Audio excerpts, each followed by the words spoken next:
자, 안녕하세요. 안녕하세요. 네, 정신간호 담당하고 있는 김영입니다. 저는 맨날 요 수업할 때마다 그 생각이 나요. 제가 처음 실습 갔을 때, 처음은 아니고 그냥 두 번째 실습 갔을 때 케이스 스터디 하잖아요. 근데 환자 중에서 되게 잘생긴 젊은 사람이 있었어요. 그 친구를 서로 케이스 잡겠다고 서로 우리 같은 조원들끼리 가위바위보 했던 기억이 나요. 그래서 제가 이겼거든요. 그래서 제가 이제 케이스가 된 거예요. 엄청 좋았죠. 그래서 이제 대화를 하는데 말 그대로 연애 대화를 하는 거예요. 뭐 어저께 뭐 하셨어요?서부터 시작해갖고 뭐 좋아하세요? 그래서 이렇게 했고 또 우리는 그걸 다 쓰게끔 했거든요. 그래서 레포트를 썼더니 교수님이 야 너네들 연애하냐? 뭐 이렇게 얘기를 하실 정도로. 근데 이 친구가 조현병 환자였었고요. 그 재수를 하다가 여자친구가 있었는데 여자친구랑 재수할 때 헤어졌대요. 그 충격으로 이제 조현병이 발발이 된 거예요. 물론 그 전에 병정 성격을 갖고 있었겠죠. 그러다 보니까 이 사람이 아예 셀프 케어를 하나도 안 하는 거예요. 씻지도 않고 먹지도 않고 엄청 더러워요. 그래서 제가 이 사람을 고쳐야 되겠다. 네, 완전히 그 학생의 입장에서 이 사람을 셀프 케어를 가능하게 해야 되겠다. 그래갖고 막 얘기를 하다가 우리 손 좀 씻을까요? 이렇게 하고 막 하니까 이 사람이 얘기하다 보니까 자기 손 씻겠다는 거예요. 잘 됐다. 우리 머리까지 감을까요? 그랬더니 자기 머리 못 감겠다는 거예요. 근데 제가 약간 오바를 했죠. 제가 머리 감겨드릴까요? 이렇게 얘기한 거죠. 그랬더니 이 사람이 깜짝 놀래요. 이리 오세요. 제가 감겨드릴게요.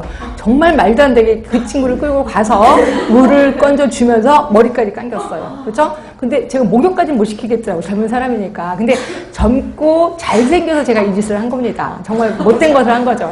그러고 나서는 다 해놓고선 그 다음에 제가 한 2주 동안 실습을 했는데 2주 동안 정말 재밌게 저 나름대로 정말 재밌게 그리고 이 사람도 되게 많이 변화됐어요. 그래서 완전히 그냥 보통 평범한 사람처럼 바뀐 거예요. 그래서 제가 이제 성공했다. 우리 간호는 이렇게 정신간호는 이렇게 해야 된다. 그러면서 이제 나름대로 만족도를 느끼면서 이제 저는 실습이 끝난 거예요.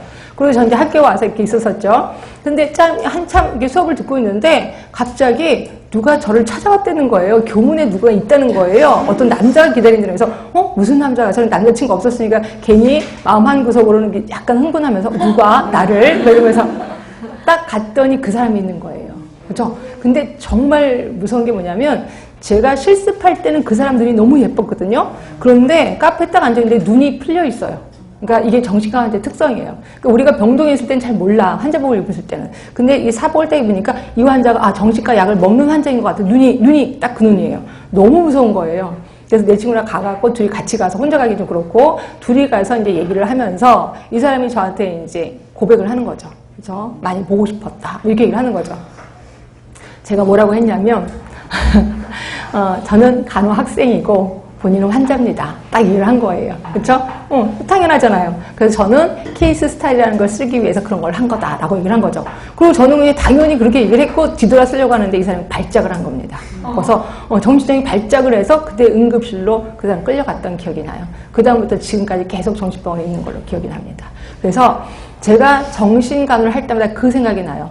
함부로 다정한 척 하지 말라는 거예요. 왜? 그분들은 너무너무 순수해요. 너무너무 순진하기 때문에 내가 하라는 대로 그대로 옵니다. 그러다 보니까 제가 충격을 주면 굉장히 큰 충격을 받고요. 제가 잘해주면 굉장히 큰 충격으로 이 사람이 나를 좋아하나 봐 라고 착각을 한다는 거죠. 그래서 여러분들도 혹시 나중에 이제 병원에 가서 저 정신과 할래요. 정말 잘 하셔야 됩니다. 너무 오버해서 할 필요도 없고요. 그렇다고 너무 무관심하게 해도 안 된다는 거죠. 그래서 그 부탁을 드리고 자 일단 이 부탁을 드리는 이유 중에 하나가 국시는 특히 정신간호 국시는 정말 그렇게 어렵진 않다는 거예요. 근데 이거를 어렵게 내면 거의 다 떨어져요. 그래서 그런지 어려운 부분은 거의 시험 문제 안 나와요. 그래서 웬만하게 공부하면 다 합격을 하더라고요. 그래서 제가 오늘 처음에 그 얘기를 하는 이유 중에 하나가 이 정신간호 때문에 스트레스 받지 말라는 거예요. 그래서 그냥 상식적으로 접근해 들어가도 다 합격을 하더라라는 겁니다. 자, 일단 한번 훑어볼게요. 맨 처음에 이제 정신건강 개념이 한 3문제 정도 나오는데 이거 진짜 쉽더라고요. 이거 누가 봐도 다 맞는 문제라고 보시면 되고요. 그래서 이제 이것도 하긴 할 겁니다. 그 다음에 이제 치료적 인간관계, 그리고 의사소통, 그래서 설리반, 페플라우 얘기가 나올 거예요. 그분 문제가 한 2문제 정도 나옵니다. 그리고 또 얼추 다 맞긴 하더라고요. 그 다음에 이제 간호과정 중에서